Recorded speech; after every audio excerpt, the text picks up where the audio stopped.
কৌতূহলৰ মাজত নৃত্য কৰিম এই উপকাৰে মোৰ নৃত্য দেখি ত্ৰাসিত হ'ব সমগ্ৰ বিৰাট নগৰী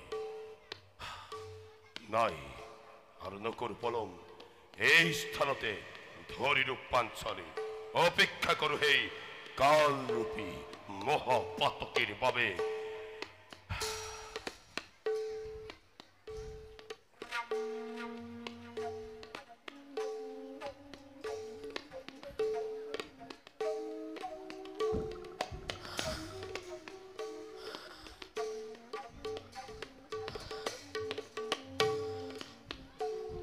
হঠাতে হেৰাই গ'ল আকাশী চন্দ্ৰমা দেখুৱাই পথ ৰংগশালা উদ্দেশ্যে পূৰ্ণ কৰা মনৰ কামনা নলবা পৰীক্ষা ধৈৰ্যৰ নাই অলপ ধৈৰ্য মোৰ তোমাৰ কাৰণে সেয়াৰ ৰাণী কল্পনাৰ জেউতি ক'ত গলা চোৱা আজি তোমাৰ লাভৰ উদ্দেশ্যে অভিনৱ হাতে কিচকে আহি পালেহি তোমাৰ লাভৰ উদ্দেশ্যে আজি দুবাহুৰ মাজত ৰাখি সযতনে দিম তোমাক অকৃত্ৰিম স্নেহ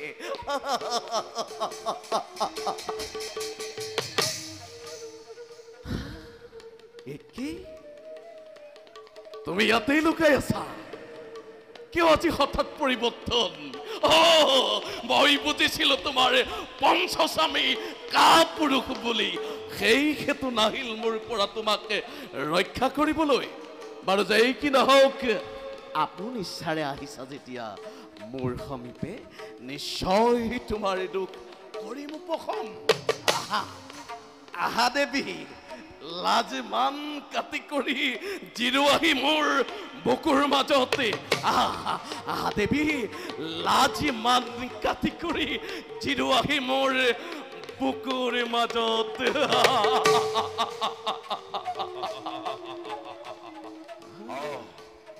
জিৰাম তোৰ মৃত শৰীৰৰ ওপৰত আলিংগন কৰিম তোৰ মৃত দেহৰ লগত প্ৰথমতে তেজেৰে খেলি লৈ ফাকো দূৰ কৰো অশান্ত মনৰ বিয়া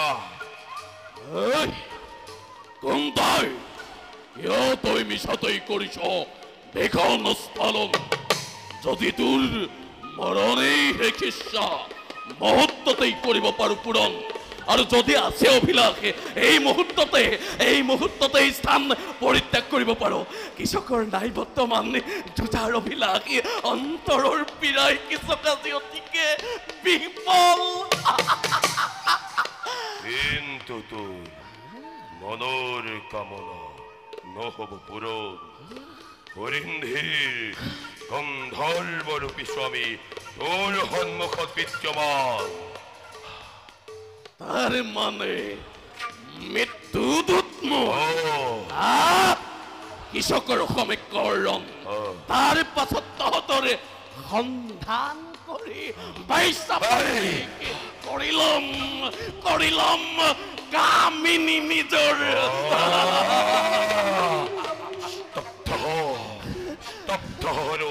তোৰ মতে কৃষকে এইসব বলে অপমান নকরবি মূল প্রাণর পাখন্দ এতিক্ষণে পলুয়াই তোর রণর হেপা অলুখিত জীবন তোর গদাও অবখাহিমতে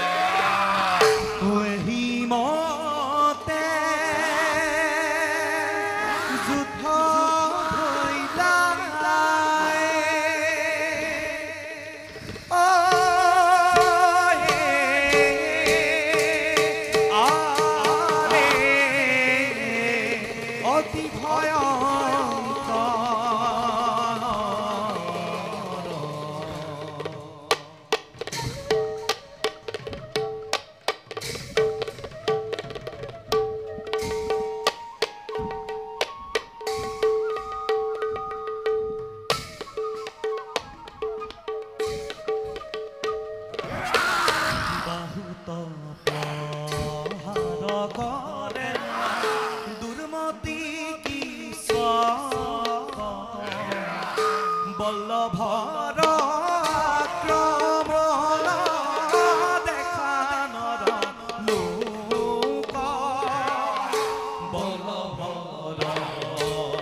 ৰতকি চকে হাৰি প্ৰাণকতে জিলা আকাশত দেৱগণে বিস্ময়লীলা আকাশত দেৱগণে বিস্ময়লীলা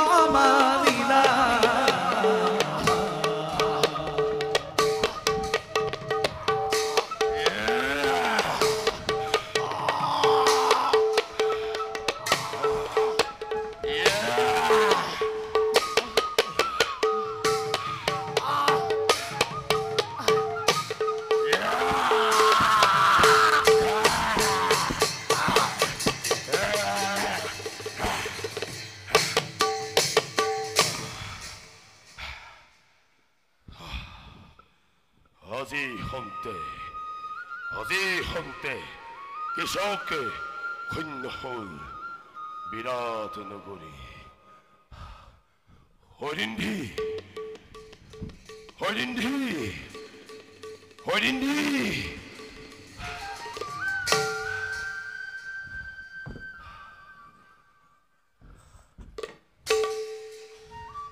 তেন্তে প্ৰতিকাৰ হল কি চক হত ধন্য মোৰ স্বামী টুপি সুপকাৰূপী বল্ল হৰিন্ধি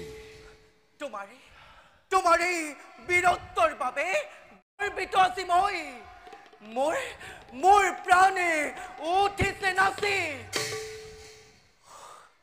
ভীষণ সংকটৰ পৰা ৰক্ষা পালো মই বলা এই স্থান এতিক্ষণে কৰো পৰিত্যাগ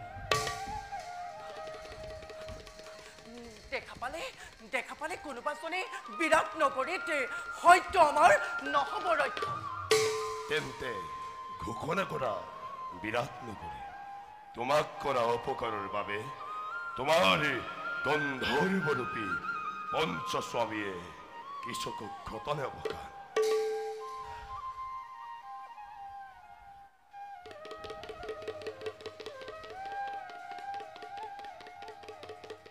এতিয়া বলা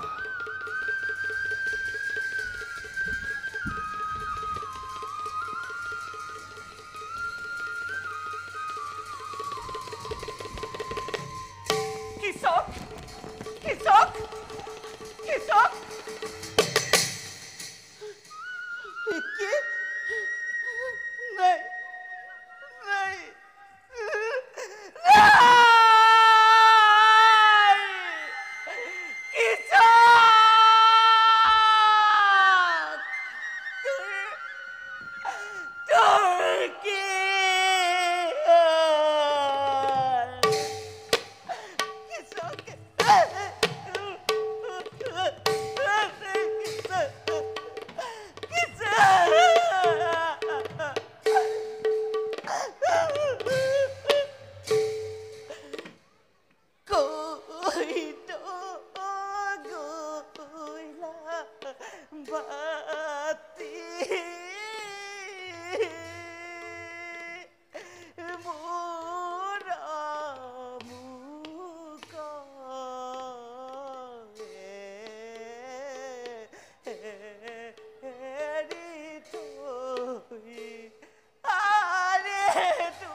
লইলে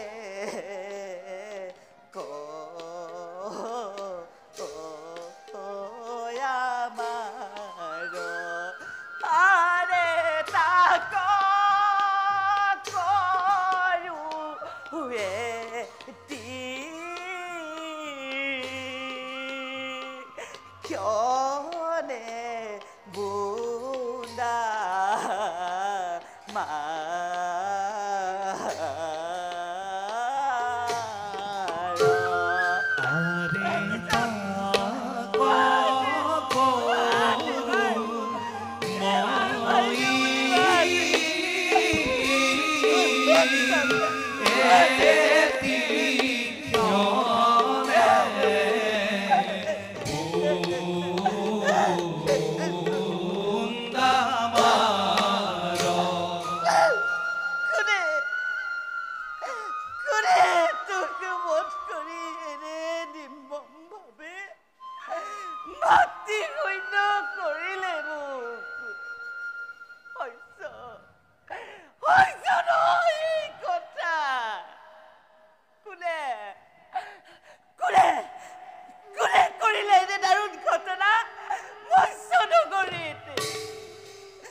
প্ৰণাম মহাৰাণী সত্য কৰি কোনে মোৰ ভাতৃক কৰিলে নিধনে মই আগতেই কৈছিলো মহাৰাণী গন্ধৰ্ব ৰূপে মোৰ পঞ্চস্বামীয়ে মোক কৰিছে ৰক্ষণ তাৰমানে তোৰ গন্ধৰ্ব স্বামী ভাতৃ ঘাটি মোৰ তোক আজি মই ভাতৃৰ হত্যা অপৰাধী দুখী তোৰ পঞ্চস্বামী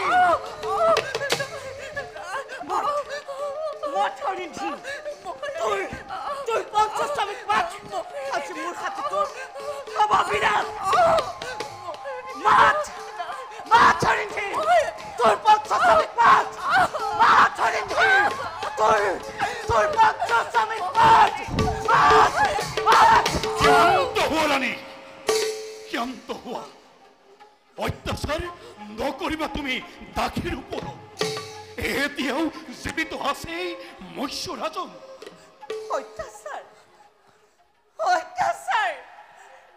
আপুনি জানেনে স্বামী সেই পাপী অখীৰ বাবে মোৰ ভাতৃয়ে হেৰুৱালে প্ৰাণ এদিক্ষণে কৰক তাইক শাস্তিৰ বিধান কিন্তু মহাৰাণী হৰিণীৰ ওপৰত অত্যাচাৰ চলালে ভাতৃ জানো পুনৰ প্ৰাণ পাব নকৰিবা অত্যাচাৰ হৰিণীৰ ওপৰত শুনিবলৈ পালো পহৰীৰ মুখেৰে অন্য একে ভীষণ বাতৰি কৃষকৰি মৃত্যুৰ কথা শুনি আপোনাৰ ভাতৃগণে আক্ৰমণ কৰিলে সেই গন্ধৰ্বৰ ওপৰত কিন্তু অতি নিৰ্মমভাৱে হত্যা কৰিলে এই হৰিণীৰ স্বামীয়ে এই হৰিণী নহয় সামান্য অতি নিৰ্মমভাৱে হত্যা কৰিলে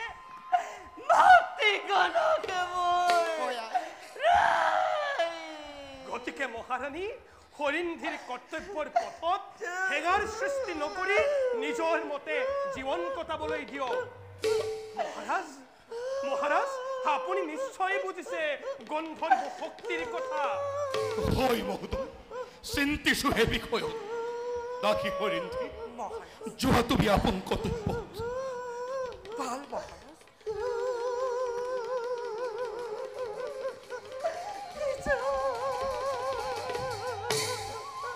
আচৰিত অদ্ভুত অদ্ভুত অদ্ভুত মাত্ৰ ঘটনা কেৱল মোৰ ৰাজ্যত হে ভগৱান নাজানো কিবা হয় ভৱিষ্যত মোৰ বলা বলা সকলোতে কিছুকৰ দেহ সৎকাৰৰ ব্যৱস্থা কৰোঁ মহাৰাণী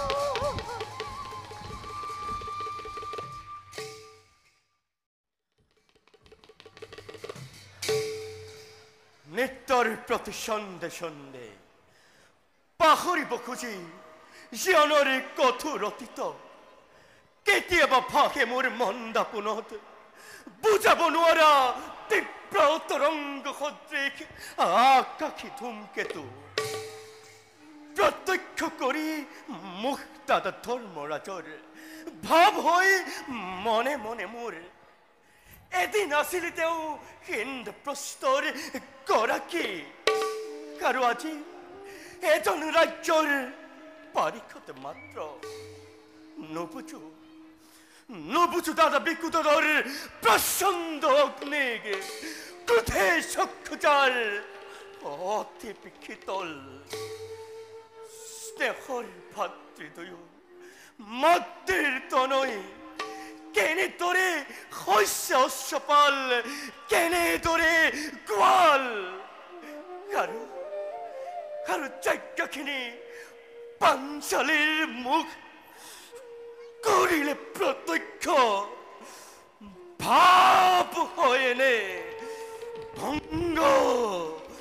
ভংগ কৰি আপোন প্ৰতিজ্ঞাক হাতে তুলি লৈ অস্ত্ৰভীষণ এফালৰ পৰা ধাৰাসাৰি কৰি শত্ৰুগণক উদ্ধাৰ কৰোঁ ভাতৃ পত্নীৰ কাতৰ জীৱন তাৰ পাছত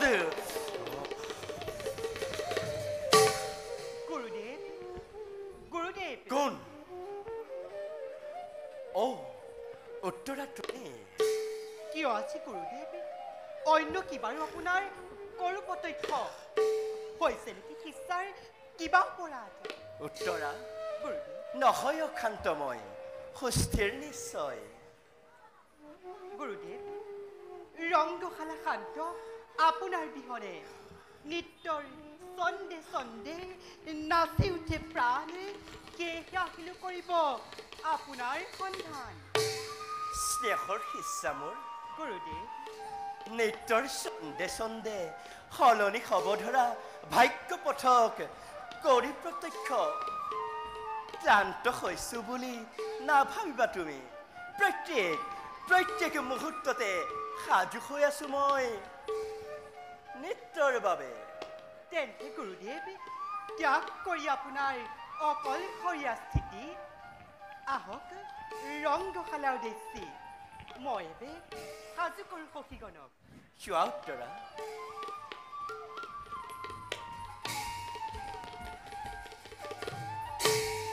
দৈৱৰ দুৰ্বিপাকত নমাই দিব খোজা সম্ভাৱ্য বিপদক কৰি আওকাণ ম্লান হ'ব ধৰা মুখখনি পুনৰ কৰি উজ্জীৱিত কৰোগৈ কৰ্তব্য নিজৰ সুযোগৰ নকৰি অপচয় মোহাচ্ছন্ন কৰি ৰাখো সমগ্ৰ জনকেই অজ্ঞাত পাখি জীৱন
অঙ্গৰাজকৰণ মোৰ হখা প্ৰাণধিক হখা আৰ হনাবীৰ ভাতৃ দুঃখাখন দাদা জি প্ৰচণ্ড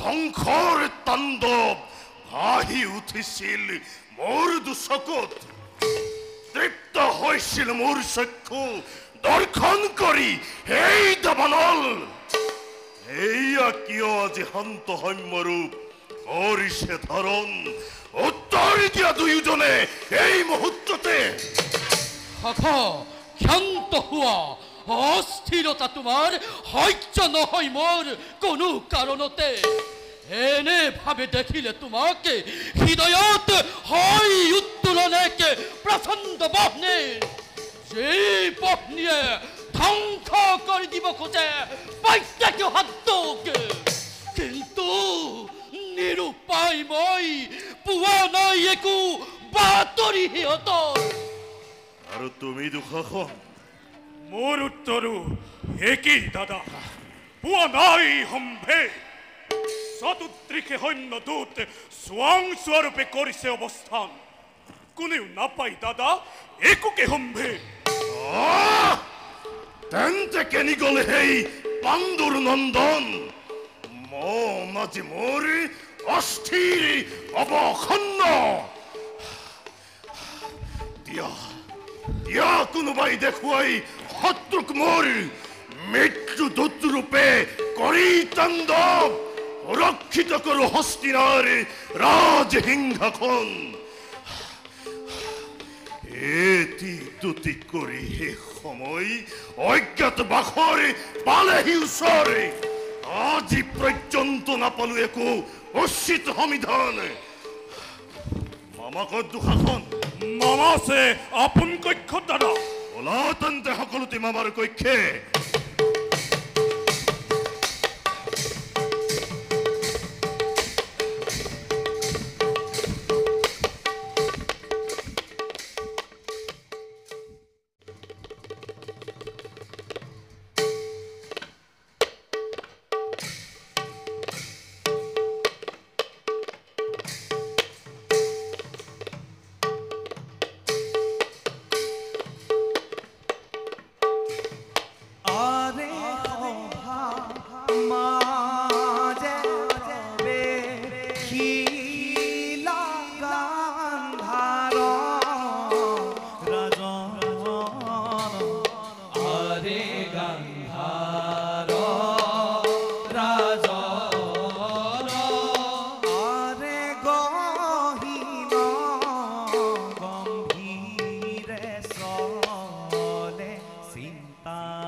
ভিতৰ আৰে সভাৰ ভিতৰ ওয়াৰে ৰাম হৰি ৰাম হৰি বুলা নিৰন্তৰ আৰে ৰাম হৰি ৰাম হৰি বুলা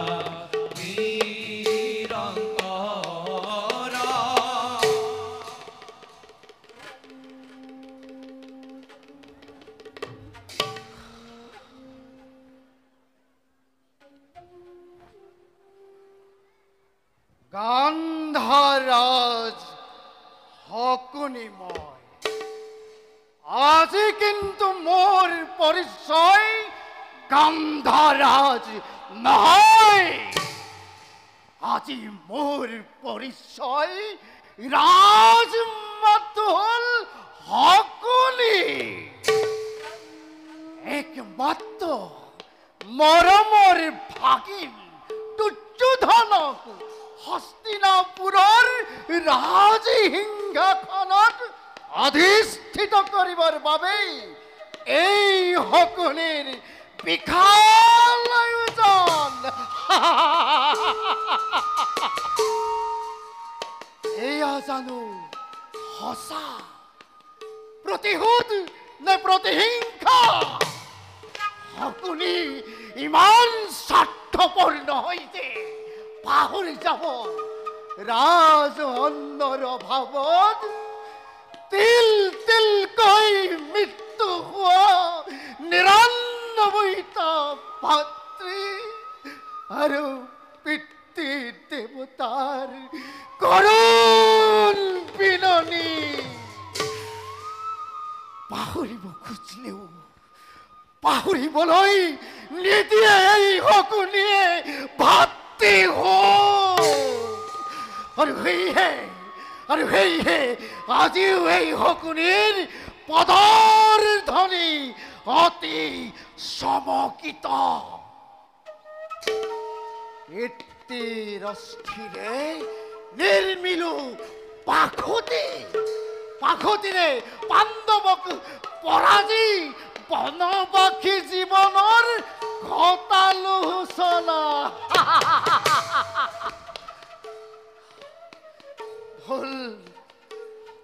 ভুল নবুজিবা জগত এই শকুনি যদিও বাছি লৈছো মই অধৰ্মৰ পথ তথাপিতো এই শকুনিৰ নাই অন্য গতিপথ হোৱা ভাগিন দুৰ্যোধন আৰু দুঃশাসন আহিব লাগিছে এই শকুনিৰ পাখে পূজাৰ চঞ্চলতাই বুজাইছে সকলো পাৰো আহিবলৈ দিয়া মামা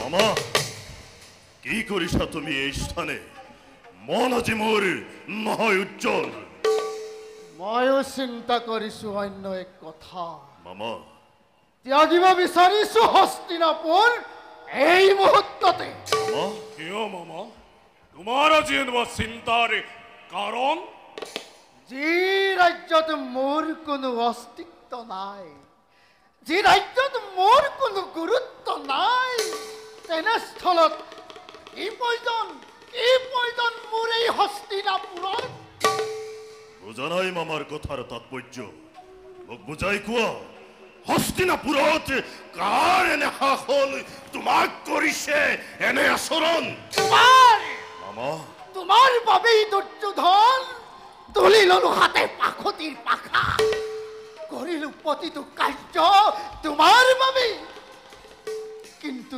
তোমাৰ মোৰ প্ৰতি নাই অলপো গুৰুত্ব মিছা কথা মামা তোমাৰো সহায়তেই কৰিলো কাৰ্য তোমাৰ সিদ্ধান্ত মৰ্মে আৰু আজি যদি কোৱা দিয়া নাই গুৰুত্ব তোমাক তেন্তে কোৱা মামা কিবা দৰে সহ্য কৰিব এই দুৰ্যোধনৰ প্ৰাণে তেনেহলে কিবা দৰে আশা স্থিৰ হৈ মামা দেখা পোৱা নাইনে ভাগিন পাণ্ডৱৰ অজ্ঞাত বাসৰ কাল প্ৰায় অন্তিম পৰ্যায়ত শেষ কৰি অজ্ঞাত বাস প্ৰৱেশিব অচিৰতেই হস্তিনাপুৰত আৰু তেতিয়াতো কাহিলে মই হস্তিনাপুৰৰ ৰাজসিংহাসন আৰু তেতিয়াতো মোক খেদাই দিব নিজ ৰাজ্যলৈ তাতোতকৈ এতিয়াই ত্যাগ কৰি এই হস্তিনাপুৰ ৰজা হওঁ মই গান্ধাৰৰ সম্ভৱ মামা থাকোতে জীৱিত এই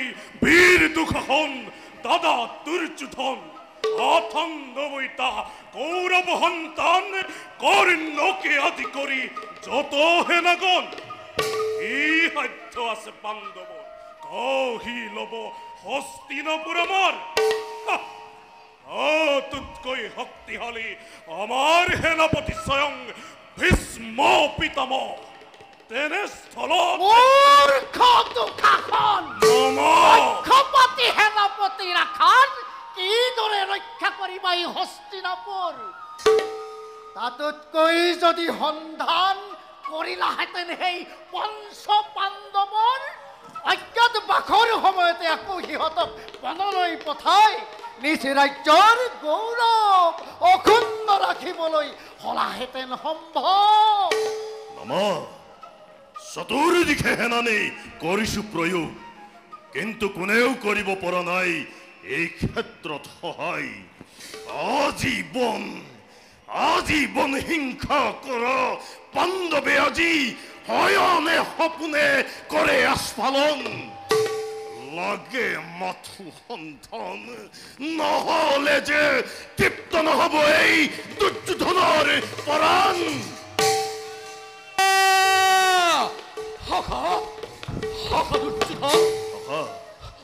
তো মুখে জানি এক অদ্ভুত বাতৰি আহিছো লৰি তোমাক কৰিব প্ৰকাশ কি সংবাদ সখা পালাৰে কি পাণ্ডৱৰ কিবা সংবাদ নহয় সখা পোৱা নাই সংবাদ পাণ্ডৱৰ কিন্তু এক অদ্ভুত ঘটনা আমাৰ মিত্ৰ বিৰাট ৰাজ্যৰ সেনাপতি কৃষকৰ মৃত্যু হল গন্ধৰ্বৰ হাতে ই কেনেকৈ সম্ভৱ পৰাক্ৰমী কৃষকে সেনাপতি মৃত্যু গন্ধৰ্বৰৰ হাতে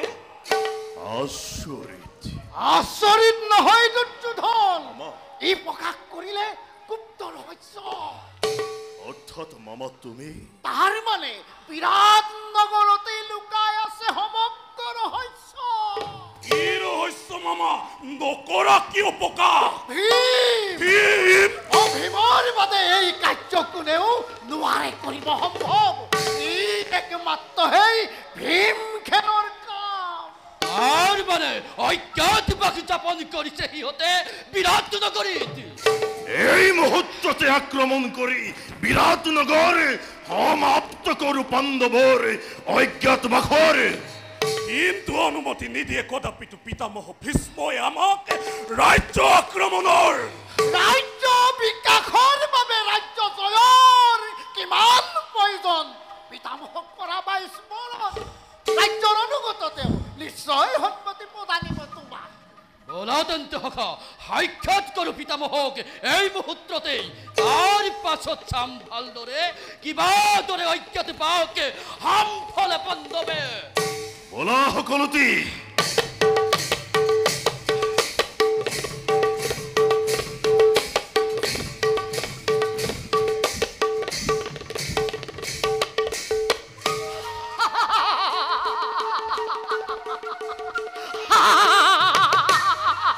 আজি পুনৰ এই গান্ধাৰ আঁতৰি জয় বেছি পৰ নাই জ্বলিব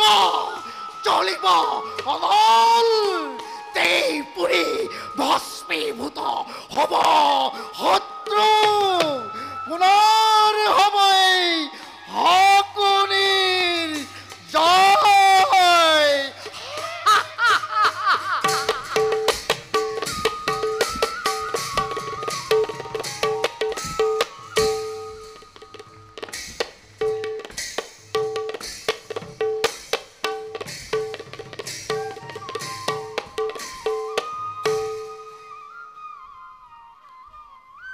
কংক মহোদয়, মহাৰাজ মোহত পৰি আপোনাৰ প্ৰিয় পাখাটি আজি পৰ্যন্ত পাখাকিয়া কৰি ৰংগমনে পাহৰিছো ৰাজ্যৰ শাসন।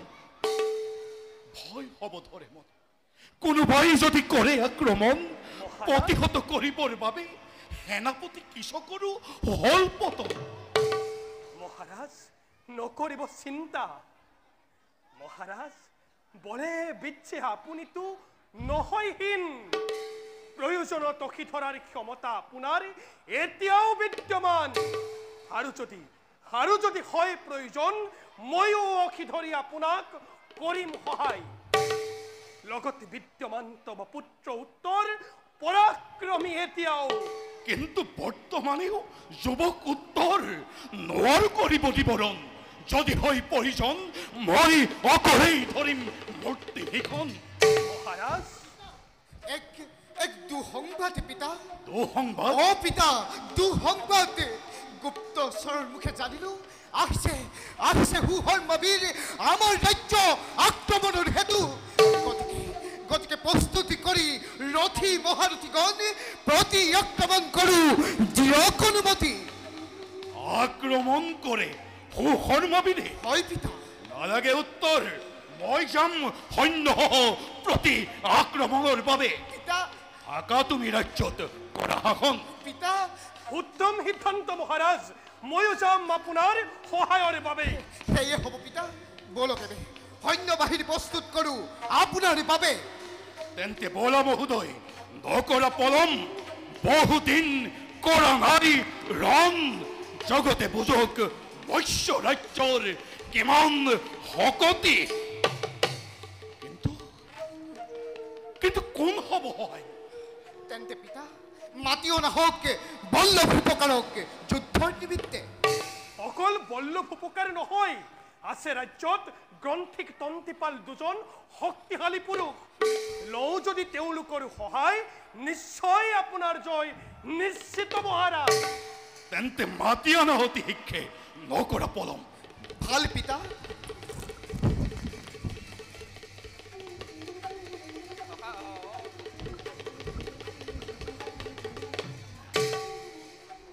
জয় হওক।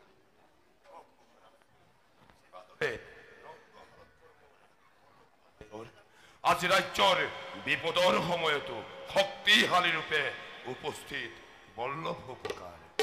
শুনিলো মহাৰাজ ৰাজ্যৰ বাতৰি। মহাৰাজ তেন্তে সুহৰ্মাৰ বিৰুদ্ধে যুদ্ধযাত্ৰা হওক আৰম্ভণ। বেশ তেন্তে বলা সকলোটি যুদ্ধ যাত্ৰাৰ বাবে সংগই প্ৰস্তুত।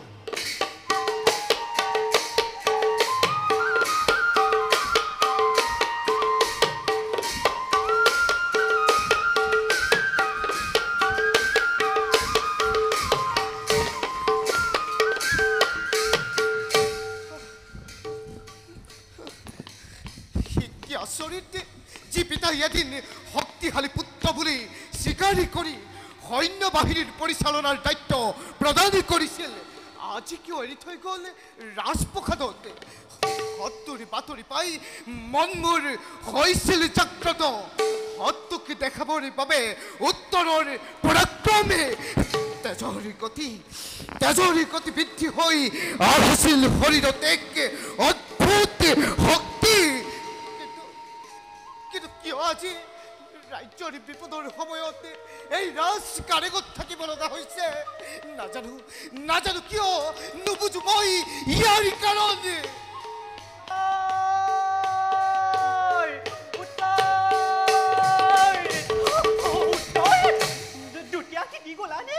বাতৰি বিখন কি হ'ল বাইদেউ? কিবা তুমি ইমান চিন্তিত?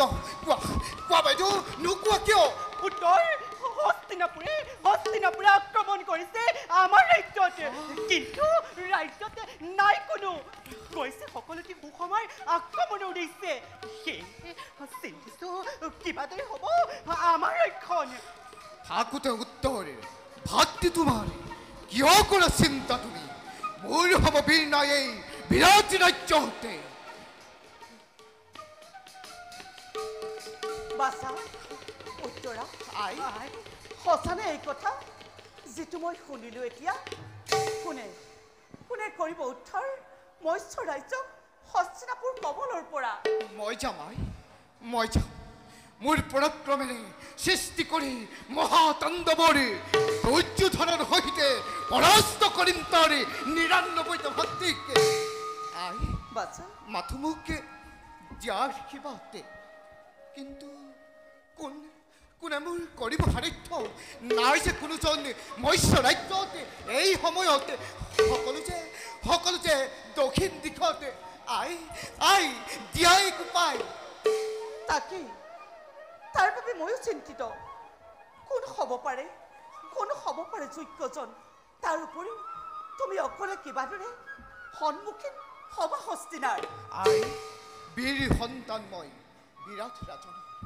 আই ততোধিক শক্তিশালী মই, কাৰণ তোমাৰ সন্তান মৎস্য ৰাজ্যৰ যুৱৰাজ মই। ভৱিষ্যতৰ ৰজা আৰু ৰাজপুত্ৰৰ ধৰ্ম হ'ল প্ৰজাক ৰক্ষণ কৰা। সেয়েহে মই যাবই লাগিব। আই তুমি নহ'ব চিন্তিত। বাইদেউ কোন হ'ব সাৰথি মোৰ? আছে এজন শক্তিশালী সাৰথি মৎস্য ৰাজ্য আছে। কোন তেওঁ? ক হৰিন্ধি, কোন তেওঁ? পূৰ্বতে আছিল তেওঁ মধ্য পাণ্ডৱ অৰ্জুনৰ সাৰথি। সময় অপচয় নকৰা হৰিন্ধি, ব্যক্ত কৰা কোন তেওঁ অতি সোনকালে। তব নিত্যগুৰু বিসন্নলা উত্তম সাৰথি হ'ব ৰাজকুমাৰৰ। গুৰু বিসন্নলা, কিন্তু কোনো কিন্তু নাই। চোৱা উত্তৰা, তেওঁক এই স্থানলৈ লৈ অহা অতি সোনকালে। হালাই মই এতিয়াই তেওঁক দিম সমাচাৰ।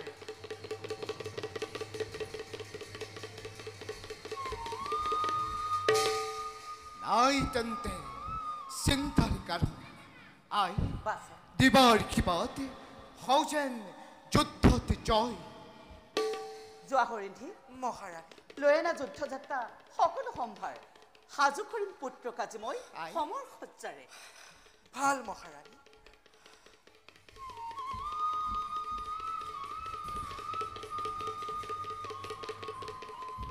প্ৰণাম মহাৰাণী। ৰাজকুমাৰীৰ মুখে শুনি ৰাজ্যৰ বিপদ, আহিছোঁ মই সহায়ৰ বাবে ৰাজকুমাৰক। হৰিন্ধি ক'লে তোমাৰ পূৰ্বৰ কথা আছিলেহেনে তুমি অৰ্জুনৰ সাৰথি। সেয়েহে এতিয়া তুমি মোৰ পুত্ৰ উত্তৰৰ কৰিব লাগে সাৰথি স্বীকাৰ। মহাৰাণী ৰাজ্যৰ সেৱক ৰূপে কৰিম মাথো কৰ্তব্য নিজৰ। আশীৰ্বাদ দিয়ক মহাৰাণী, হ'ব পাৰোঁ যেন সহায় উত্তৰৰ।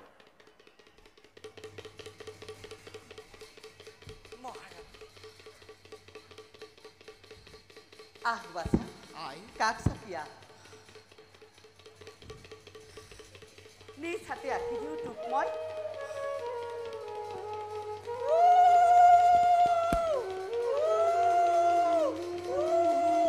বিজয় তিলক বাছা বাছা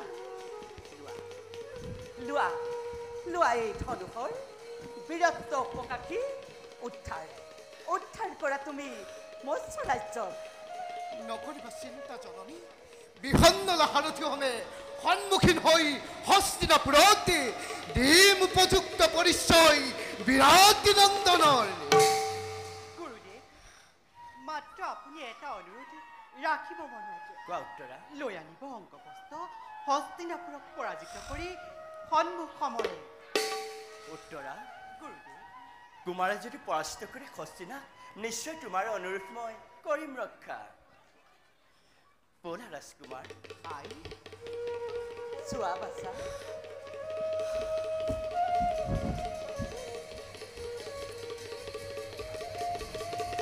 ব'লা।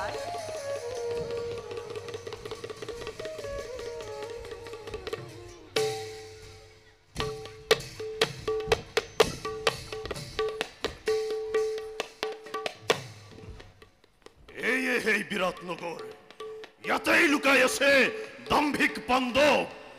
আৰম্ভ কৰা আক্ৰমণ, মৎস্য ৰাজ্যত হওক আজি ধ্বংসৰ তাণ্ডৱ। দেখা যাব পঞ্চ পাণ্ডৱে কিবা দৰে ৰক্ষা কৰে মৎস্য ৰাজ্য।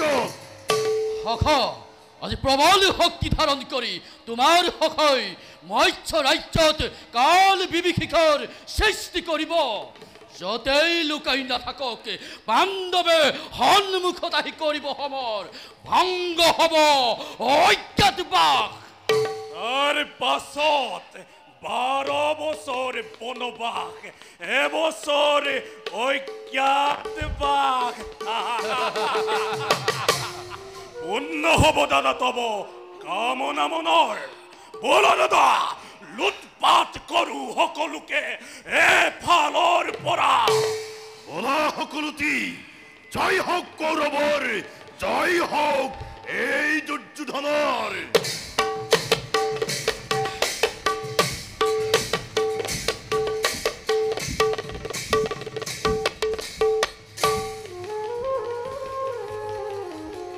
যুদ্ধ যাত্ৰা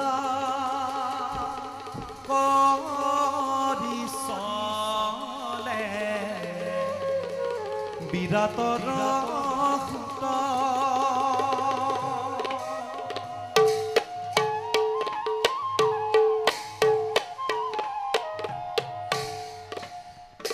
যুদ্ধ যাত্ৰা কৰি চলে বিৰাটৰ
সকলোৱে ভিখন মূৰ্তি ধৰি ৰৈ আছে আমাৰ ইফালে চাই দেখিয়ে আজি মোৰ কম্পিছে শৰীৰ বলা হাৰথিবোৰ আজি হাকিলে হওক উত্তৰৰ বীৰত্বত তথাপিতো প্ৰাণ ৰক্ষা কৰি বলা উভতি যাওঁ আমি আপোন প্ৰকাশে ই কেনে ৰূপ তোমাৰ নাৰীগণৰ আগত বীৰত্ব প্ৰকাশী এতিয়া ভয়াতুৰৰ দৰে আচৰণ নকৰিবা কুমাৰ মই একেবাৰে শক্তিহীন বিহংগৰ মই নোৱাৰো কোনোবাহিনীৰ আগে অস্ত্ৰ ধৰিব মোক ক্ষমা কৰা বিহংগলা মোক ক্ষমা কৰা অস্ত্ৰ প্ৰহাৰ কৰা কুমাৰ অস্ত্ৰ প্ৰহাৰ কৰা অস্ত্ৰ ধাৰণ কৰি তুমি শত্ৰুৰ পক্ষই শক্তি ক্ষয় কৰিবই লাগিব নাই মই নোৱাৰো বিহংগলা দেখি শত্ৰু বাহিনীৰ ভিখন পটাপে অৰ্তনাথে কম্পে মোৰ প্ৰাণ মই আহিলো বিহংগলা মই আহিলো বিহংগলা মই আহিলো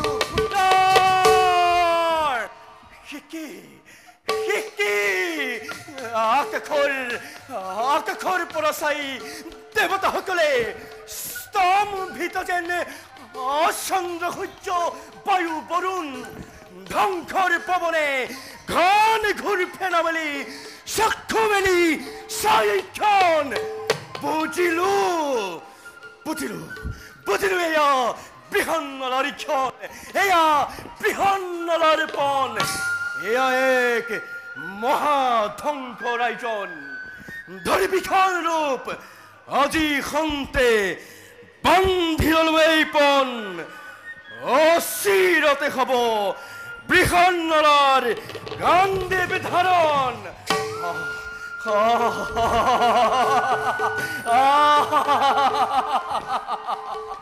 ৰন্ধে ৰন্ধে মোৰ ৰণৰ খেপাহে আহ্লাদিত কৰিছে প্ৰাণ বলিও খান্ত মনে সামৰ্থ্যৰ জোৱাৰ তোলে তীব্ৰতৰ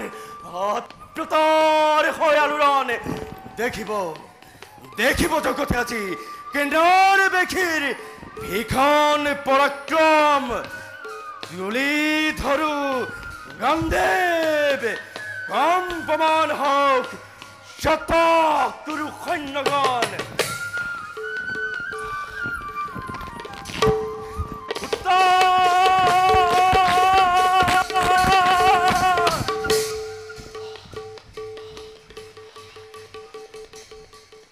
কি আচৰিত কোন এই নপুংসক বেখী যাৰ লগত আহিছিল কোমলমতীয়া বিৰাট নন্দন মোৰ অনুমান সত্য হল এই সেই নপুংসক বেখী তৃতীয় পাণ্ডৱ গুৰুগণ হোৱা সাৱধান কিন্তু এটা কথা নুবুজিলো মই গুচি গল কিয় এৰিৰণ নিশ্চয় হব আজি এক সমস্যা ভীষণ কত মোৰ ভাগিন দুৰ্যোধন আজি হব এই শকুনিৰ আলেক কাৰ্য সমাপন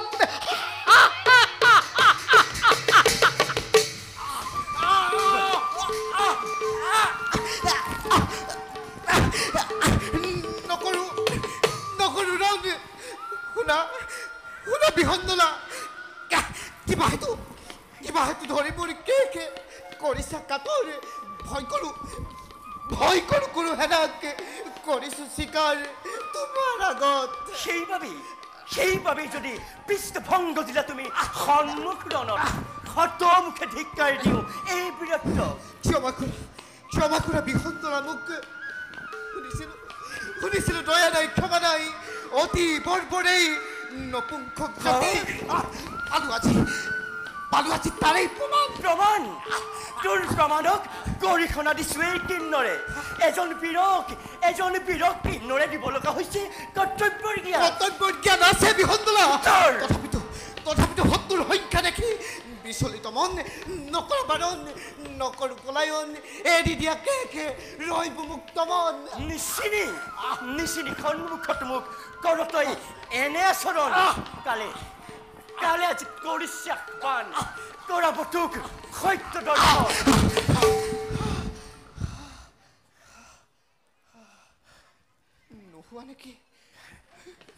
নোহোৱা নেকি কিন্নৰ তুমি পৰিচয় মোক নকৰিবি বল পৰিচয় দিম তাৰাকে প্ৰত্যক্ষ কৰ সমিত বৃক্ষ লৌৰি চাউঠি কি বস্তু আছে সাহযত্নে মোৰ ধাৰণা যদি ভুল নহয় তেন্তে মই শুনামতে অজাগনুৰ আছে তাত এক খমেৰাই বান্ধিয়া মিছা সেয়া কোনো নহয় তাত আছে পঞ্চপাণ্ডৱৰ অষ্টভাণ্ডাৰ কিন্তু ইয়াতে সেই অষ্টভাণ্ডাৰৰ মাজত আছে 5খন ধনু তাৰ মাজত প্ৰকাশ কৰিছে এখন বিশেষ ধনুৱে নানা দিব্যৰত্নে সুশোভিত বিশ্বকৰ্মাৰ দৰজাৰ শৈশিষ্যজন সেয়াই অৰ্জুনৰ গান্ধী বৃক্ষ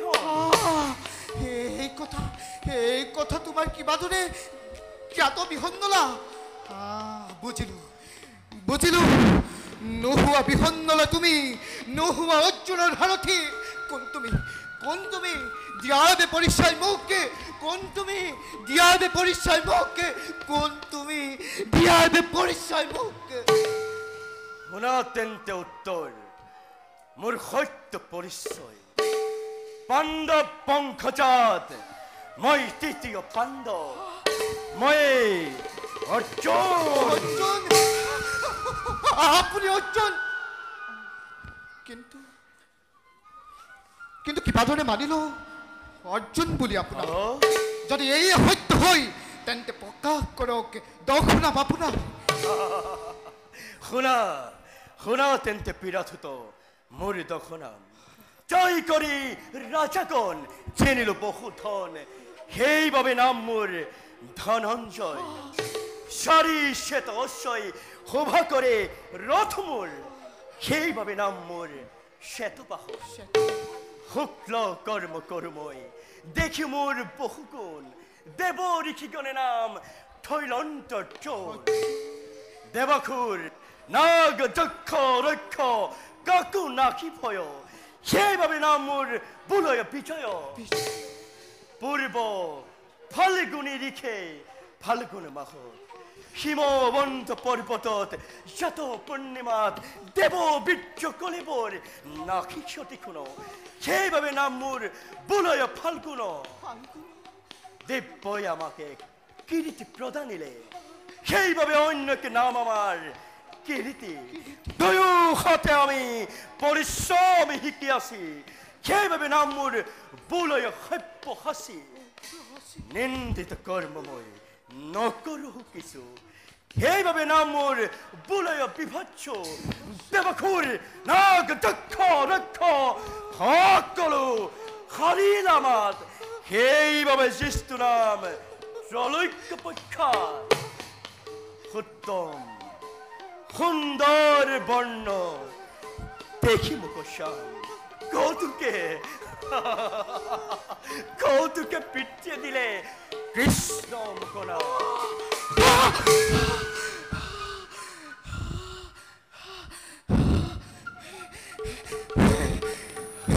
গান্ধী বিধাৰী অৰ্জুন দে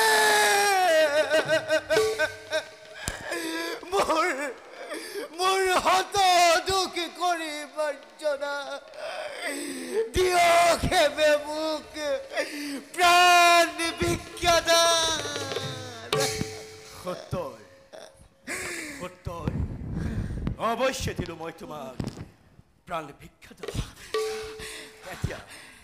এতিয়া চোৱা সমিত বৃক্ষৰ পৰা নামাই আনা মোৰ প্ৰাণ গান দিব নিশ্চয় কিন্তু কিয় আপোনাৰ এই ৰূপ ধাৰণ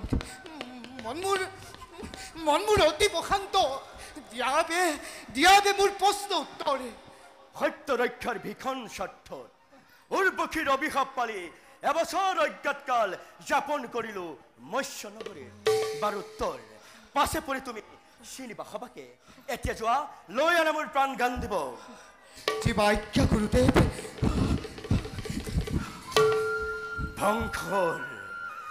ধ্বংসৰ প্ৰচণ্ড বিভীষিকা প্ৰত্যক্ষ কৰিব আজি গুৰু সৈন্যগণে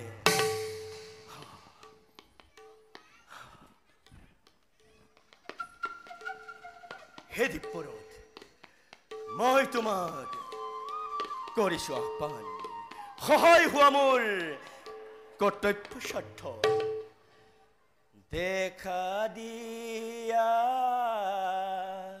দিব্যৰথ আমাৰ সন্মুখে কৰিছো কাকুতি মই সংকট সময়ে তোৱাবিনে শক্তি মোৰ নুহে সম্পূৰণ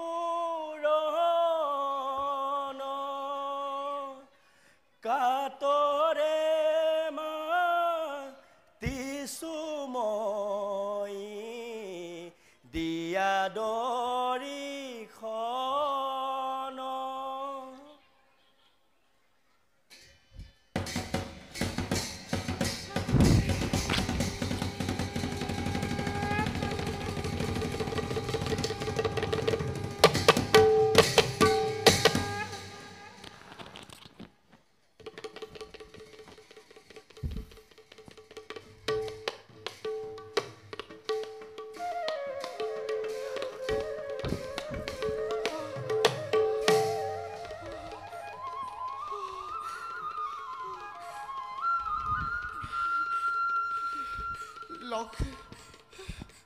গুৰুদেৱ আপোনাৰ গান্ধীপ কৰকি ধাৰণ চাই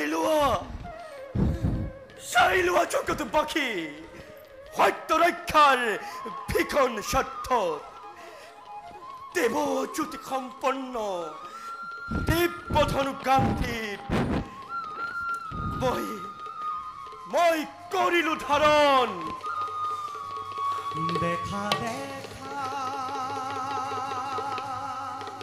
সৰ্বজন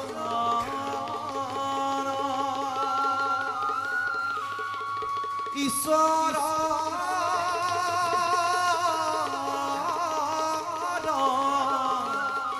লীলা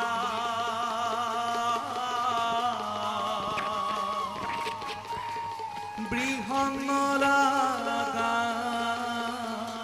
দিব ধাৰণ কৰিলা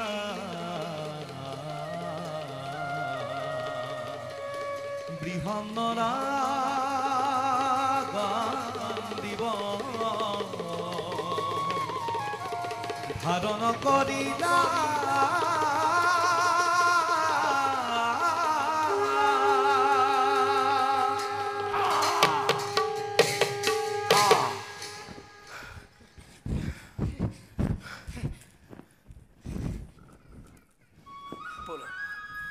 বলা উত্তৰ সাৰথি হৈ মোৰ উঠৰ প্ৰত্যক্ষ কৰা মোৰ পৰাক্ৰম ভাল গুৰুদেৱ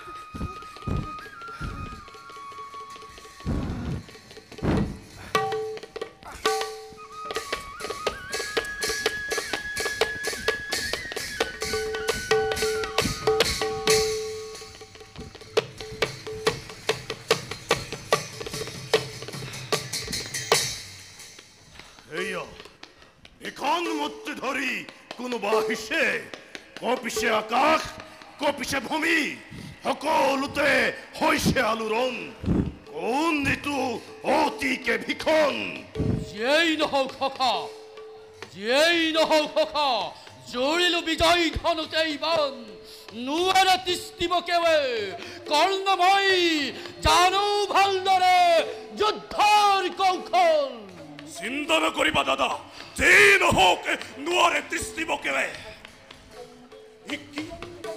ইখন মূৰ্তি ধৰি ধ্বংস কৰিছে কৌৰৱ সেনা এফালৰ পৰা কোন কোন এই শক্তিশালী অধম্বীৰ আক্ৰমণ কৰা বীৰগণ আক্ৰমণ কৰি দিয়া ইয়াৰ প্ৰত্যুত্তৰ ধ্বংসৰ তাণ্ডৱ হৈ আহিছে পাণ্ডৱ ধ্বংস কৰিছে যত কৌৰৱ সেনা নহয় অন্য কোনোবি কান্দীপ ধাৰণ কৰি আহিছে অৰ্জুন নিমিষতে ধ্বংস কৰিব আমাক কি অৰ্জুন ই কেনেকৈ সম্ভৱ মামা ভিখন মূৰ্তি ধাৰণ কৰি পৰাস্ত কৰিলে সকলোকে ভীষ্ম দণ্ড সকলোৱে নাৰীৰ সন্মুখত অস্ত্ৰ ধাৰণ নকৰি পৃষ্ঠভংগ দিলে সমৰত সকলোকে পৰাস্ত কৰি ভিখন মূৰ্তি ধৰি আহিছে আগুৱাই তোমাকেই উদ্দেশ্যে আক্ৰমণ কৰা অংগৰাজ আক্ৰমণ কৰা দুঃশাসন ই চাই আছা ভাগিন দুৰ্যোধন বাধা দিয়া শত্ৰুক তোমাৰ নকৰিবা ভয় সখা আছো মই তোমাৰ সহায় ইখন মূৰ্তি ধৰিছে নপুংসকে কি দুধৰ্মণি বীৰত্ব দাদা ভাতৃ দুঃশাসন দাদা ৰমক্ষেত্ৰত শত্ৰুক প্ৰশংসা নকৰে কদাপি প্ৰহাৰ কৰে আক্ৰমণ কৰা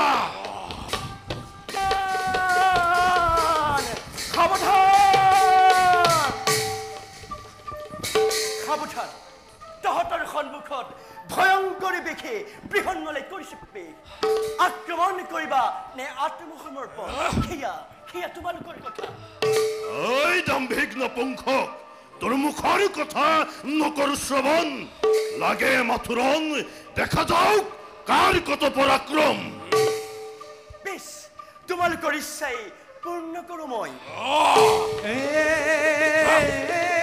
মহাক্ৰোধে সৰ্বজনে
সত্তৰ কিবাদৰে পৰাজিত হলেই দাম ভিক্তৰ সত্তৰ লইল অঙ্গবস্ত উত্তৰাত লাগে ভাল গুৰুদেব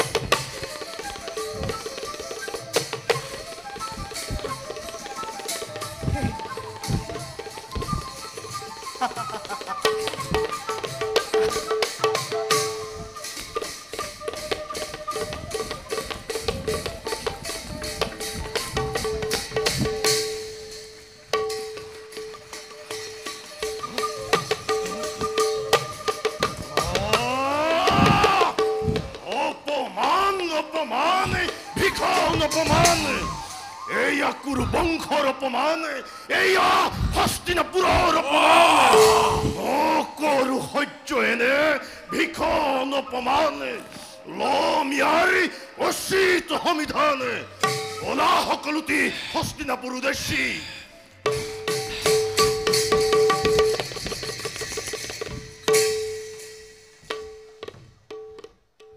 আনন্দ আনন্দৰ কিৰণ কৰিলো প্ৰত্যক্ষ এতিক্ষণে দূতৰ মুখে পালো সংবাদ পৰাজয় কৰি শৰ্মাবীৰক মহাৰংগে প্ৰৱেশ কৰিছে স্বামী দেৱতা মোৰ আজি আজি মৎস্য ৰাজ্যত হ'ব বিজয়ৰ উৎসৱ শংখধ্বনি কৰা হবে যত প্ৰজাগণ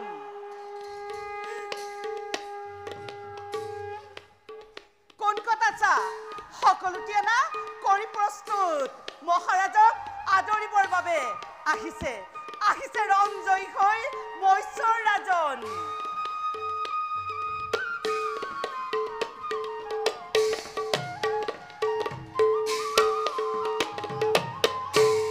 এয়া লওক মহাৰাণী সকলোটি দিলো চটনাই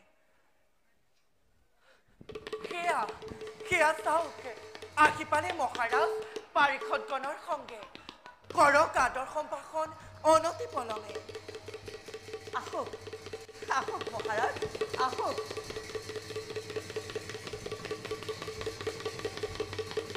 বিজয়ৰ বাতৰি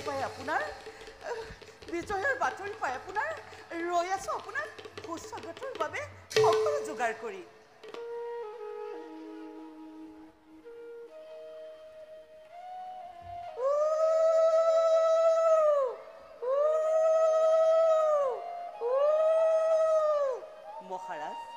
আপোনাৰ বিজয়ত গৌৰৱান্বিত আমি সমস্ত মৎস্য ৰাজ্যবাসী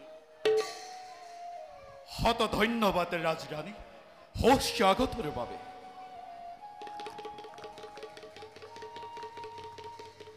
শত ধন্য সেনা সম্বন্ধিতে মোৰ পাৰিষদগণ মহাৰাজ কি অদ্ভুত প্ৰদৰ্শন আপোনাৰ হ'ব ৰণক্ষেত্ৰত সুপৰিপক্ক সুনিপুণ অস্ত্ৰচালনা এই চমৎকাৰ বলে লাভ কৰি যোগ্যজন আপোনাৰ হ'ব ধন্য হ'ল সেই বিৰাট মৎস্য ৰজা এনেদৰে কিয় কয় মহাৰাজ মাথো সহায় কৰিলো তব কৰ্তব্যত ৰাজ্যৰ প্ৰজা সদায় ৰাজ্যৰ সেৱক সেয়াই আমাৰ ধৰ্ম সেয়াই আমাৰ কৰ্তব্য মহাৰাজ কংক মহোদয় যিদৰে ৰণক্ষেত্ৰে আপোনাৰ পৰাক্ৰম তাতোতকৈ অধিক আপোনাৰ বাকচাতুৰ্যতা বল্লভ উপকাৰ নহয় সামান্য মানৱ হতুক কৰে চিৰাচি মহাৰাজ খাদ্য আৰু ৰং এই দুইটা বিষয়ত মোৰ অগাধ সাধনা আছে অৱশ্যে প্ৰমাণ পালে উপকাৰ বল্লভৰ দয়কী পৰাক্ৰম মহাৰাজ তোমালোক নোহোৱা সামান্যহে গ্ৰন্থিক তন্তিপাল মহাৰাজ নোহোৱা যেন অশ্বপাল গোৱাল দিব্য কলেবৰ যেন দেৱৰো দোলাও। মহাৰাজ আমাৰ ধন্যবাদ কৰিব গ্ৰহণ, কিন্তু এনে ভাৱ হৈছে উদয় কিবা যেন অনৰ্থ হ'ব আজি ৰাজসভাৰ মাজত। মহাৰাণী আছে নেকি ইয়াৰ কিবা কাৰণ? ৰাইজত সকলোৱে মংগল, কিন্তু মহাৰাজ আপোনাৰ প্ৰত্যাগমনৰ পাছতে দূতৰ মুখে পালো সংবাদ হস্তিনাপুৰে আক্ৰমণ কৰে ৰাইজৰ উত্তৰ দিশত। হস্তিনাপুৰে সৈন্যপ্ৰায় ৰাজকাৰেং নাছিল একো উপায় হস্তিনাপুৰক প্ৰতিহত কৰিবৰ বাবে। তাৰ পাছত বলৰে নিশ্চয় এতিয়া তুমি ক'ব বিচাৰিছা যে এই হস্তিনাপুৰক প্ৰতিহত কৰিবৰ বাবে তুমি উত্তৰক ৰণলৈ পঠালা। নিমাত কিয় ৰাণী? ইয়ে সত্য মহাৰাজ, যুদ্ধৰ সাজি সাজি মোৰ পুত্ৰ উত্তৰে বাধা দিবৰ উদ্দেশ্যে অতি পৰাক্ৰমে কৰিলে প্ৰস্থান। তুমি জানানে ৰাণী কোন সেই হস্তিনাপুৰ? দুৰ্যোধন, দুঃশাসন, কৰ্ণ, দ্ৰোণ, কৃপাচাৰ্য, অসীম পৰাক্ৰমী, মহাবলশালী সেনাপতি স্বয়ংজাৰ, ভীষ্ম, গংগাৰ নন্দন। এই হস্তিনাপুৰৰ আগত কিবাদৰে কৰিব ৰণ মোৰ পুত্ৰ উত্তৰ কুমাৰে। ধৈৰ্য ধৰক মহাৰাজ। এনে ভাৱ হয় কুমাৰৰ প্ৰতি অন্যায় আচৰণ নকৰিব সেই সেনাপতি ভীষ্মদেৱে। আহিব উত্তৰ কুমাৰ ঘূৰি পুনৰ ৰাজ্যলৈ। যদিহে বন্দী কৰি ৰাখে সেই হস্তিনাপুৰে পুনৰ আক্ৰমণ কৰি কপাই বসুধা ভীষণ প্ৰলয়ংকাৰী ৰূপৰ সৃষ্টি কৰিম এই উপকাৰ বল্লভে। এতিয়া অপেক্ষা মাথো সংকেতৰ বাবে মহাৰাজ। সাৰথী স্বৰূপে কোন গৈছে কুমাৰৰ সমে? মহাৰাণী জনাওক সবিশেষ। মহাৰাজ অভাগী কৰিব ক্ষমা, নাছিল তেওঁ সেই যোগ্যজন কোনো ৰাজকুমাৰৰ সাৰথ্যৰ বাবে। সেয়ে ময়ে ভাবি পালো বিসন্নলাৰ কথা। বৃহন্নলা আচৰিত! এক নপুংসক সাৰথী উত্তৰৰ ভাগ্যৰ কি যে বিড়ম্বনা! বয়সত বালক মাত্ৰ উত্তৰ কুমাৰ, অন্য হাতে সাৰথী এক নপুংসক। এনে সংকটৰ সময়ত এনে দুৰ্বুদ্ধিৰ বাবে তোমাক ধিক্কাৰ দিছো দাসী হৰিন্ধি। আৰু ৰাণী তুমি কিবা দৰে কৰিলা গ্ৰহণ এনে প্ৰস্তাৱ? মোৰ যে নাছিল অন্য একোৱে উপায়, নাছিল যোগ্যজন কোনো। মোক ক্ষমা কৰক মহাৰাজ, আপুনি মোক ক্ষমা কৰক। তেন্তে বলা সভাসদগণ, পলমৰি নেদেখো কাৰণ যাওঁ আমি হস্তিনাক উদ্দেশ্যে। ৰক্ষা কৰো মোৰ প্ৰাণৰ পুত্ৰ।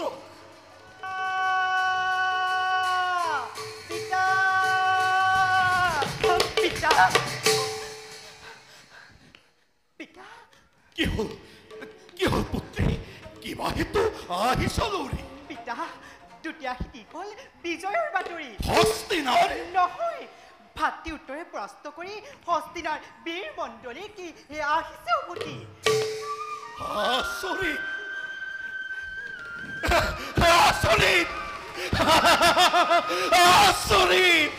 কংক মহোদয় মোৰ বীৰ পুত্ৰ উত্তৰৰ বীৰত্ব দেখিলে?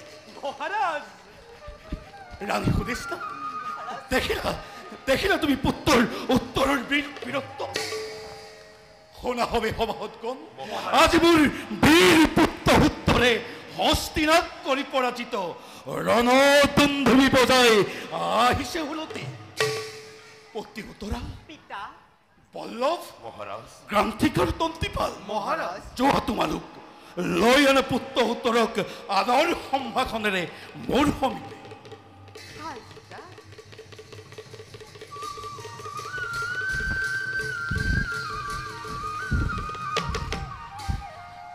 তাকে হৰিন্ধি মহাৰাজ লৈ আনা পাখা তুমি ৰংগশালাৰ পৰা। ভাল মহাৰাজ।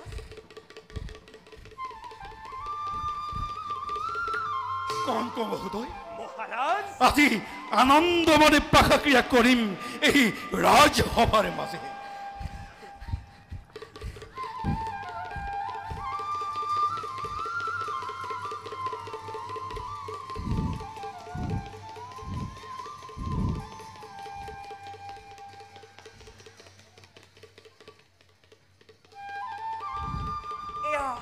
লওক মহাৰাজ।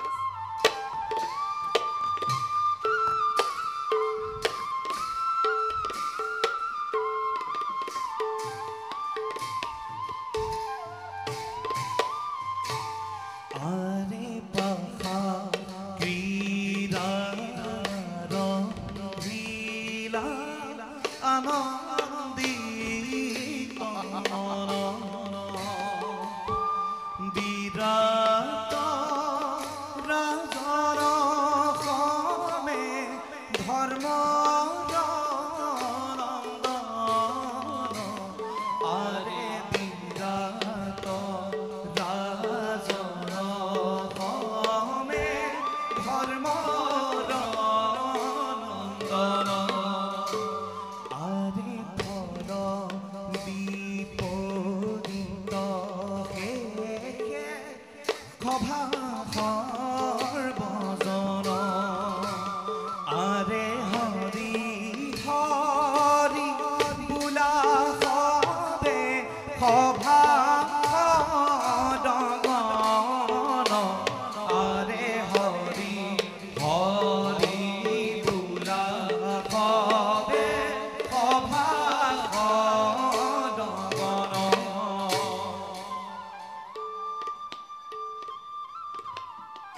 মোৰ পুত্ৰ উত্তৰৰ বীৰত্ব দেখিলে বৃহন্নলা সাৰথী যাৰ তাৰ জয় আৱশ্যম্ভাৱী মহাৰাজ। কংক মহোদয়, মহাৰাজ মোৰ বীৰ পুত্ৰ উত্তৰক আপুনি একে নপুংসকৰ লগত কৰিছে তুলনা।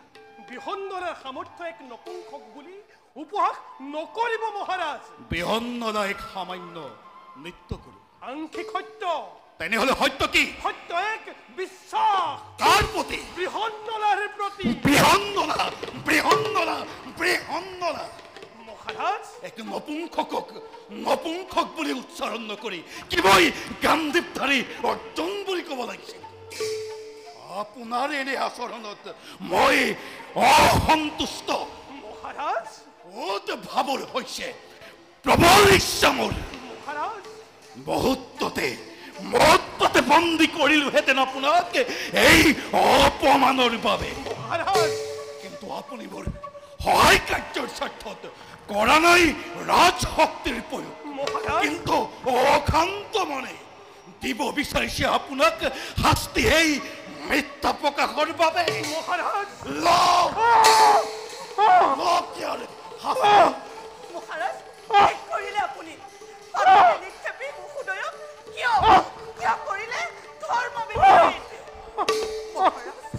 মহাৰাজ ডাকিৰ অপৰাধ মাৰ্জনা কৰি শুনক মাত্ৰ মোৰ এটি অনুৰোধ। ময়ে কৈছিলো বিখণ্ডলাৰ কথা।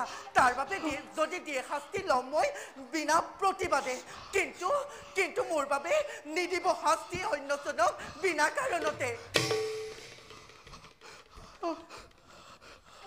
পিতা, যথোচিৰ আদৰ সম্ভাষণে উত্তৰক লৈ আহিছো আপোনাৰ সমীপে। বাছা, প্ৰণাম পিতা, প্ৰণাম আই, প্ৰণাম সভাসদসকল। আজি অতি আনন্দৰ দিন মৎস্য ৰাজ্যৰ বাবে। সেয়ে প্ৰথমে জনাই সকলোকে শুভকামনা। ৰাজসিংহাসনলৈ জনাইছো প্ৰণাম। বাছা পিতা, সগৌৰৱে বৈশ্য ৰজাই কৰি আছো অপেক্ষা মাথো তোৰেই বাবে। পিতা, অতি ভাগ্য বলে পাইছো তোৰ দৰে পুত্ৰৰত্ন। আজি হস্তিনাপুৰক কৰি পৰাজিত ৰাখিলে সুখ্যাতিত এই মৎস্য ৰাজ্যৰ। এইবাবে আনন্দতে হৈ আত্মহাৰা পাহৰি পূৰ্ত মুখত অনৰ্থ কৰিলো মই জ্যেষ্ঠজন পাৰিষদক কৰি কি কৰিলা পিতা? কাক তুমি কৰিলা পঢ়াৰ? তুমি জানানে পিতা কোনে কংক মহোদয় আজি যাৰ পদৰীৰ পাবৰ বাবে ৰৈ থাকে সমগ্ৰ জগতে?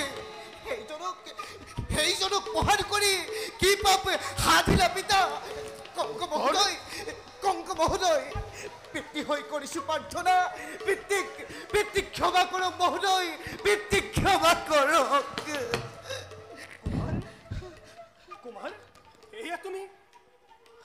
কৈছা কুমাৰ নহওঁ মই কোনো বিশেষজন বুজিবৰ বাবে সামান্য মানৱ মাথো মৎস্য ৰাজ্যৰ সেৱক উত্তৰক কবলৈ দিয়ক জ্যেষ্ঠজন কৰিৰ প্ৰকাশ জনৰ ক্ৰান্ত অধ্যায় কাৰণ আজি সন্তে সলনি হ'ল ঠিকনা জীৱনৰ ইতিমধ্যে সমাপ্ত কৰি জনৰ এক কৰ্ণস্তৰ পালোহি কৰ্ম কৰ্তব্য পালনৰ ক্ষণ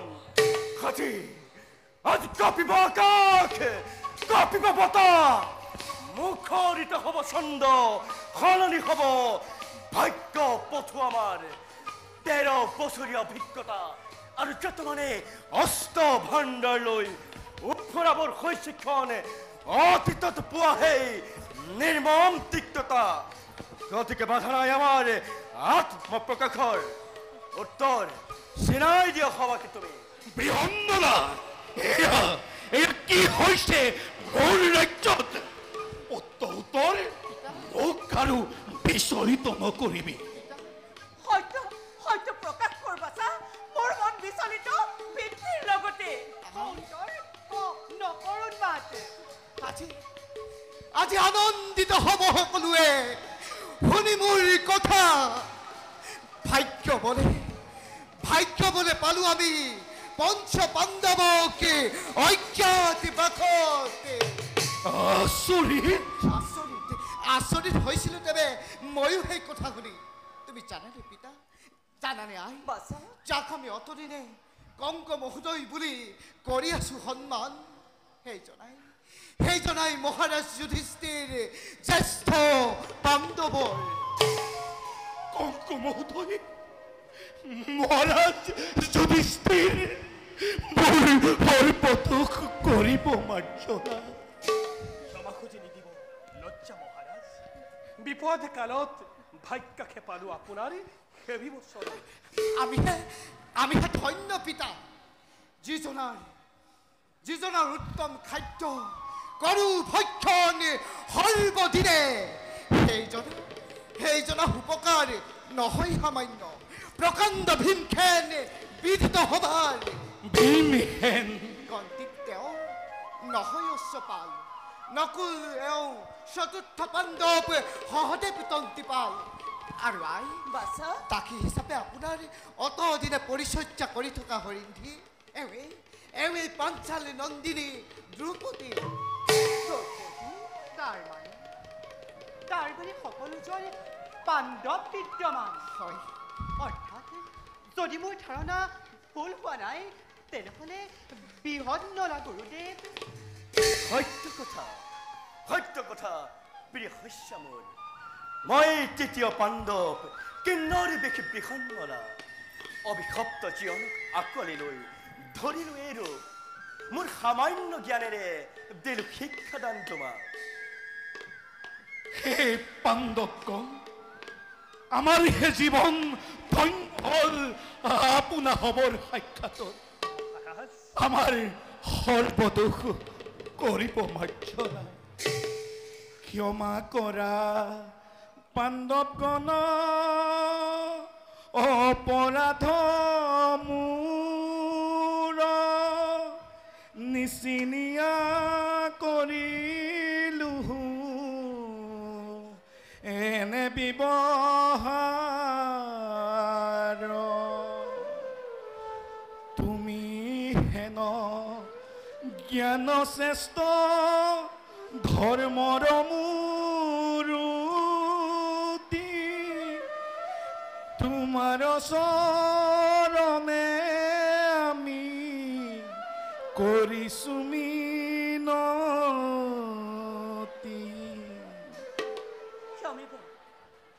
ক্ষমিব সেই পাণ্ডৱবোৰ ক্ষমিব আমাৰ সকলোৱে দুখ প্ৰকাশ কৰিব বিচাৰো এটি কথা দিয়ক অনুমতি প্ৰকাশ কৰক মহাৰাণী দিব খোজো কন্যাকেবি তৃতীয় পাণ্ডৱক ৰক্ষা কৰিব খোজো ধৰ্মৰ এক সম্পৰ্কৰ দোলেৰে ই যে অতি জটিল বিষয় মহাৰাণী আপোনাৰ পুত্ৰী উত্তৰাই মোক গুৰুৰূপে কৰিলে বন্দনা সেই হেতু সম্বন্ধ হ'ল আমাৰ গুৰু শিষ্যৰূপে কিন্তু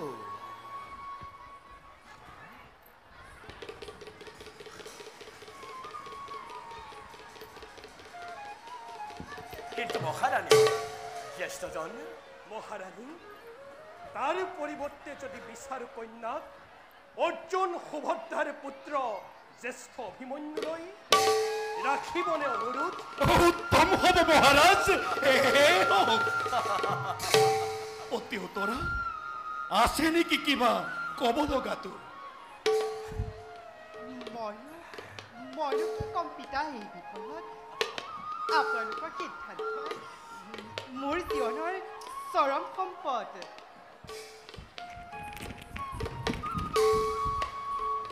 তেন্তে সেয়ে হ'ব প্ৰথমতে পুত্ৰ অভিমন্যু আৰু উত্তৰাৰ বিবাহ কাৰ্য কৰি আয়োজন তাৰ পাছত নিজকে প্ৰস্তুত কৰোঁ প্ৰতিশোধৰ বাবে এইবাৰ হ'ব মহাসমৰ গুৰু পাণ্ডৱ শিৱৰ হাতৰ গদাই প্ৰাণ নৱ শত্ৰুক সমৰ ক্ষেত্ৰত দাদা হবে জয়ধ্বনি মৎস্য ৰাজ্যৰ প্ৰতি তেওঁলোকৰ অনুৰোধতেই ৰক্ষা হ'ল আমাৰ জয় মৎস্যৰাজ বিৰাটৰ জয় জয় মৎস্যৰাজ বিৰাটৰ জয় জয় মৎস্যৰাজ বিৰাটৰ জয় জয় জয় তেন্তে বলা সকলোটি এই আনন্দৰ মুহূৰ্তত আয়োজন কৰোঁ উৎসৱৰ বলা পাণ্ডৱগণ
ৰাম